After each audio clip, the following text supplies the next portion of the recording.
Assalamualaikum warahmatullahi wabarakatuh. Selamat pagi anak-anakku semua. Bagaimana kabar kalian hari ini? Semoga kita semua diberi kesehatan oleh Allah Subhanahu wa Ta'ala, sehingga kita bisa melakukan aktivitas kita sehari-hari. Jumpa lagi dengan Pak Agus Hirmanto dalam pembelajaran kali ini. Hari ini kita akan belajar tema 5, subtema 1, pembelajaran 5. Anak-anak masih ingat kan? Beberapa waktu lalu kita sudah membahas tentang materi ekosistem. Kemudian kita juga sudah membahas tentang tangga nada mayor dan informasi penting di dalam sebuah paragraf. Hari ini kita akan belajar tentang daur hidup hewan, kemudian belajar tentang tangga nada minor, dan membuat peta pikiran. Adapun tujuan pembelajaran kita pada pagi hari ini, yang pertama adalah siswa mampu menganalisis perbedaan tangga nada minor dengan tangga nada mayor. Yang kedua, siswa mampu menganalisis daur hidup hewan.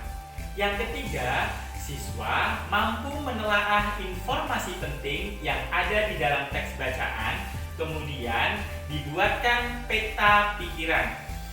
Yuk kita belajar bersama-sama. Anak-anakku sekalian yang berbahagia, kita diberi kesehatan oleh Allah Subhanahu wa Ta'ala. Sudah sepatutnya kita bersyukur kepada Allah Subhanahu wa Ta'ala. Nah, Pak Agus punya lagu nih tentang bagaimana kita bersyukur. Mari kita amati teks lagu syukur berikut ini. Dari yakinku teguh, hati ikhlasku penuh akan karuniamu. Tanah air pusaka Indonesia merdeka, syukur aku sembahkan kehadiratmu Tuhan. Selain lagu syukur, Pak Agus juga punya lagu yang menarik buat kalian, yaitu lagu Kupu-Kupu yang Lucu. Mari kita nyanyikan bersama-sama lagu Kupu-Kupu yang Lucu.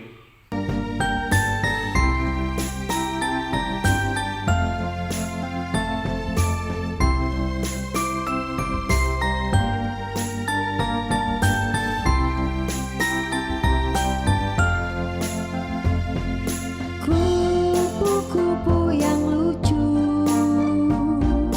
kemana engkau terbang? Hilir mudik mencari bunga-bunga yang kembang, berayun-ayun pada tangkai yang lemah. Tidakkah sayapmu merasa lelah?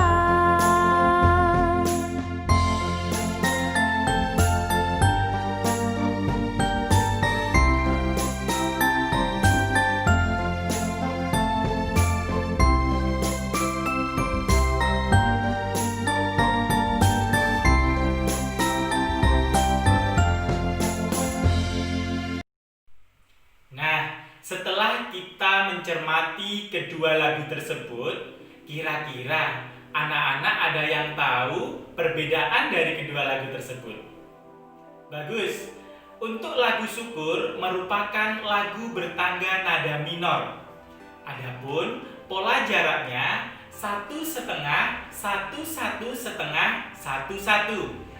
Lagu bertangga nada minor dinyanyikan dengan nada sedih.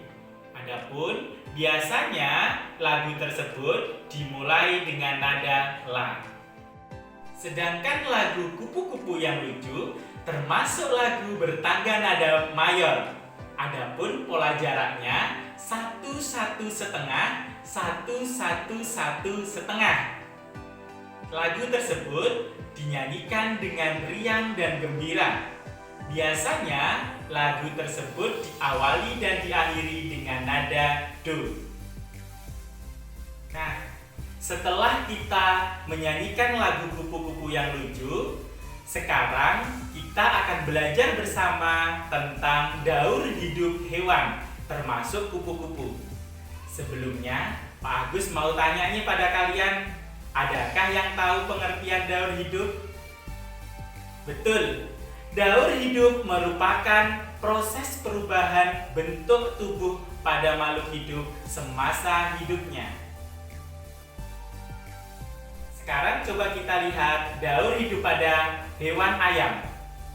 Yang pertama, telur. Yang kedua, anak ayam. Kemudian yang ketiga, ayam dewasa. Kalau kita lihat dari perkembangan ayam tersebut, dari telur hingga ayam dewasa tidak mengalami perubahan bentuk. Hanya saja mengalami perubahan ukuran. Hal yang demikian dikatakan bahwa ayam tidak mengalami metamorfosis. Sekarang coba kita perhatikan bersama daur hidup kecoa. Diawali dari telur, kemudian tumbuh menjadi nimfa, selanjutnya menjadi kecoa dewasa. Setelah kita amati bersama tahapan kecoa dari telur hingga kecoa dewasa mengalami sedikit perubahan bentuk, artinya mirip dari masing-masing tahapan. Oleh karena itu, kecoa berarti mengalami metamorfosis tidak sempurna. Kita amati bersama hewan kupu-kupu. Hewan kupu-kupu tahapan yang pertama adalah telur, kemudian berubah menjadi ular, setelah itu berubah menjadi kepompong, dan akhirnya menjadi kupu-kupu yang indah. Kalau kita perhatikan tahapan daripada kupu-kupu, bahwa dari setiap tahapan tersebut mengalami perubahan bentuk yang berbeda-beda. Artinya bahwa kupu-kupu mengalami metamorfosis sempurna. Nah, itulah anak-anak beberapa hewan yang mengalami daur hidup.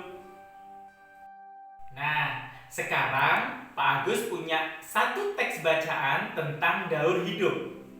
Coba kalian amati bersama teks bacaan tersebut. Kemudian, kalian akan membuat peta pikiran dari teks bacaan tersebut. Adapun langkah-langkah membuat peta pikiran tersebut, yang pertama, carilah kalimat utama dalam setiap paragraf. Yang kedua, carilah gagasan pokok dan informasi penting dari masing-masing paragraf. Yang ketiga, baru membuat peta pikiran sesuai dengan hasil analisis tersebut. Nah, inilah contoh dari peta pikiran yang sudah bisa dibuat berdasarkan paragraf tersebut. Gimana anak-anak? Mudah kan membuat peta pikiran? Agar pemahaman anak-anak semakin meningkat, anak-anak bisa mengerjakan LKPD pada link berikut ini. Sebelum Pak Agus tutup, mari kita ingat kembali apa saja sih yang sudah kita pelajari bersama. Yang pertama, tentang tangga nada mayor dan minor. Yang kedua, tentang daur hidup hewan. Yang ketiga, tentang informasi penting dan membuat peta pikiran. Alhamdulillah anak-anakku sekalian, hari ini kita bisa belajar banyak hal. Mudah-mudahan apa yang sudah kita pelajari bersama bermanfaat untuk anak-anak semua. Demikian dari Pak Agus, sampai jumpa pada video pembelajaran berikutnya. Wassalamualaikum warahmatullahi wabarakatuh.